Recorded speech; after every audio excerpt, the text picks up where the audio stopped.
स्वागतम बंधु स्वागतम। आज आम शनि सप्ताह उपरे टिके दुख सुख हवा। शनि सप्ताह सप्ताह माने सप्त माने 7 गोचर रे शनि सप्तम हेले शनि सप्ताह आरंभ हुए। कई विद्वान कहती द्वादश लग्न द्वितीय यही जो 7 मास 7 वर्ष 6 मास 7.5 वर्ष ये भी शनि सप्ताह नहीं बंधु। शनि सप्ताह बोलते 7 रु आरंभ 7 8 9 गोचर सप्तम अष्टम और नवम हेले शनि सप्ताह हुए। आगुर हिसाब कर जे शनि 90 मास कथा कहते से जिते पूर्व राशि कथा आलोचना करते एवं किंतु आम आलोचना करवा केवल 2.5 वर्ष 7 पे 2.5 वर्ष 8 पे 2.5 वर्ष 9 पे 2.5 वर्ष शनि चलन कथा शुणी कन्या राशि लोक मैंने मुंडे हाथ देले। आमर तो शनि सप्ताह पड़गला नाई भाई तमर किछि दुख नहीं तमठू एपरा विदाय नेबे षष्ठ शनि शनिवार विदाय समय कल्याण करती बा दंड दियंती तेणु तुमको सी देवे षष्ठ शनिर फल सुवर्ण पादर फल माने कन्या राशि लोक मानकर यही जो डिसेम्बर 24 15 तारीख रु 25 मसीहा मार्च 29 पर्यंत से माने शनि का आशीर्वाद पाइबे तांकर मंगल हब शुभफल हब कन्या राशि माने। किंतु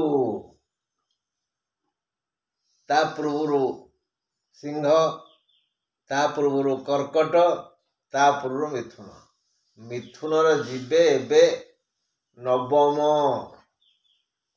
सी भोगिबे शारीरिक कष्ट अंटा पाखुरु पाद पर्यंत नवम शनि गला बेले यही दंड दे जाती।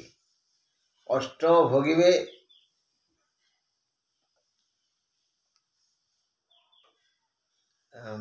अंटा पाखुरु गंठी पर्यंत नवम भोगिबे गंठी ठू पाद पर्यंत टिके भूल करदेली नवम भोगिबे गंठी ठू माने आम जंघ जंघ पर गंठी गंठी पर घंटा तापर पाद से गंठी पाखरु गोड़ गंठी पाखरु बड़ा गंठी मु कहूनी गोड़ गंठी बड़ा गंठी बोले पाद गंठी कह जाए ये गंठी पाखरु पाद पर्यंत नवम शनि जो मान जाऊँगी मिथुनकर मिथुन राशि बंधु माने ये पीड़ा भाई गोड़ गंठी पाखरु पाद पर्यंत कर्कट राशि भोगे कौन अंटा पाखरु गोड़ गंठी पर्यंत अष्टम जाऊँगी सिंह भोगे कौन तार सप्तम जाऊँगी माने मुंड पाखरु अंटा पर्यंत शारीरिक कष्ट भोगे है शनि सप्ताह फल हेले आपण हसुँच ता अर्थ आपण कष्ट भोगे तो तार कारण है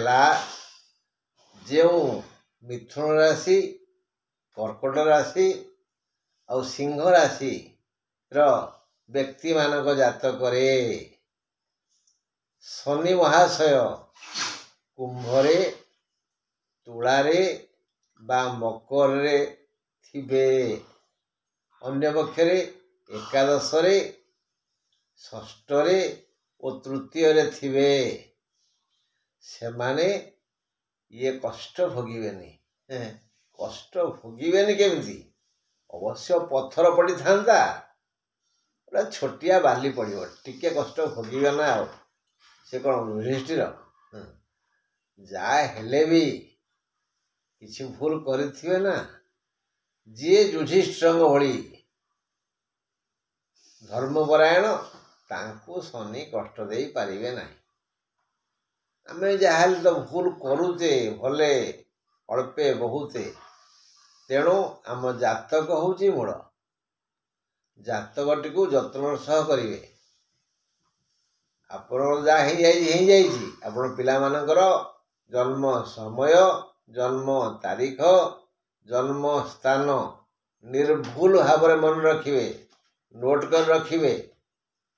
ଖଣ୍ଡେ ଲେଖା ରହିବ ଆପଣଙ୍କର ପତ୍ନୀଙ୍କ ପାଖରେ, ଆଉ ଖଣ୍ଡେ ରହିବ ପତ୍ନୀମାନଙ୍କ ସ୍ୱାମୀଙ୍କ ପାଖରେ, ଯେମିତିକି କେହି ଭୁଲିବେନି।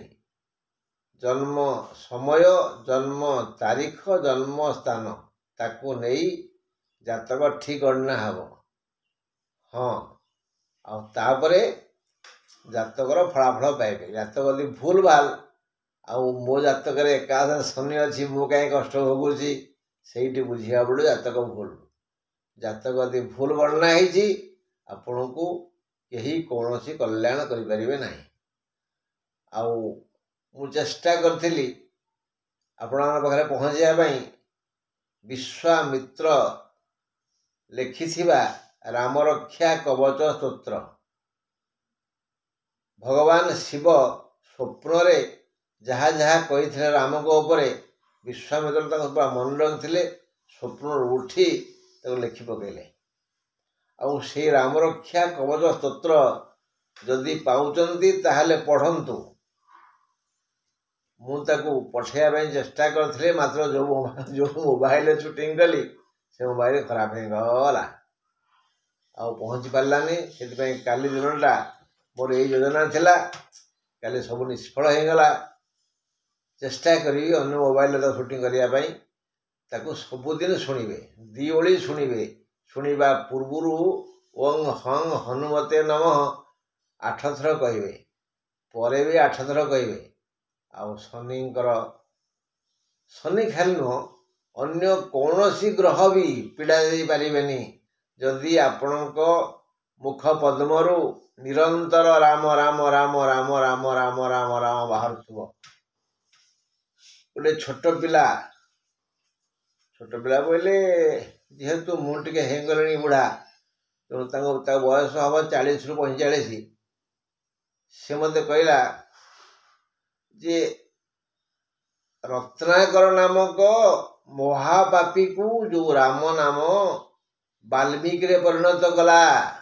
ଆମେ ତ ଏତେ ବଡ଼ ପାପ କରିନୁ, ଆମେ ଛୋଟକାଟିଏ ପାପ କରିଛୁ। ଆମକୁ ତ ଇଏ ରାମ ନାମ ନିଶ୍ଚିତ ଭାବରେ ଉଦ୍ଧାର କରିବ, ଦୁଃଖ ଦେବନି। ହଁ ଭାଇ, ରାମ ନାମ ଜପନ୍ତୁ, କୌଣସି ଗ୍ରହ ପୀଡ଼ା ଦେବନି। ଶ୍ରୀରାମ ରାମ ରଘୁନନ୍ଦନ ରାମ ରାମ, ଶ୍ରୀରାମ ରାମ ରଣକର୍କଶ ରାମ ରାମ, ଶ୍ରୀରାମ ରାମ ଭରତାଗ୍ରଜ ରାମ ରାମ, ଶ୍ରୀରାମ ରାମ ଶରଣଂ ଭବ ରାମ ରାମ, ରାମେତି ରାମଭଦ୍ରେତି ରାମଚନ୍ଦ୍ରେତି ବା ସ୍ମରନ୍ ନର ନ ଲିପ୍ୟତେ ପାପୈରି ଭୁକ୍ତି ମୁକ୍ତି ସ ବିନ୍ଦତି। ନମସ୍କାର। ଶୁଣିବେ, ଜାଣିବେ। ହଉ, ମଙ୍ଗଳ ହଉ।